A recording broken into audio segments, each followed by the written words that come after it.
મહત્વપૂર્ણ સમાચારો પર નજર કરીએ તો અમદાવાદની સરકારી સ્કૂલના વાલીઓએ હોબાળો મચાવ્યો છે। બાપુનગર ગુજરાતી શાળા નંબર 9માં વિદ્યાર્થીઓને ટ્રાન્સફર અપાતા વાલીઓએ હોબાળો મચાવ્યો છે।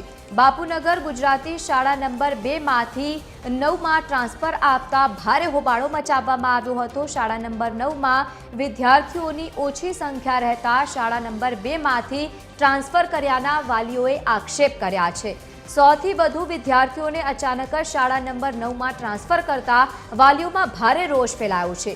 સરકારી સ્કૂલોમાં વિદ્યાર્થીઓની ભરતી કરવા નવો કિમિયો સામે આવ્યો છે। વાલીઓએ સરકારી સ્કૂલ સંચાલકો સામે આક્ષેપ કર્યા। સ્કૂલ પ્રિન્સિપાલે સ્કૂલના દરવાજા બંધ કર્યા। સ્કૂલ પ્રિન્સિપાલે એલસી લઈને જતા રહો તેવું કહેતું હોવાનું પણ જો કે વાલીઓએ આક્ષેપ કર્યો છે।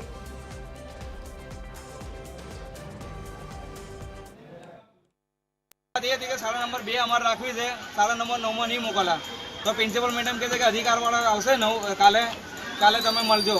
अमारा 300 था एमां 100 वाला ए छे कि अहींया जे भणता ने पहेला जे ट्रांसफर ए 100 वाला ज भणे छे। अमारा बधा विद्यार्थीओ बहार छे।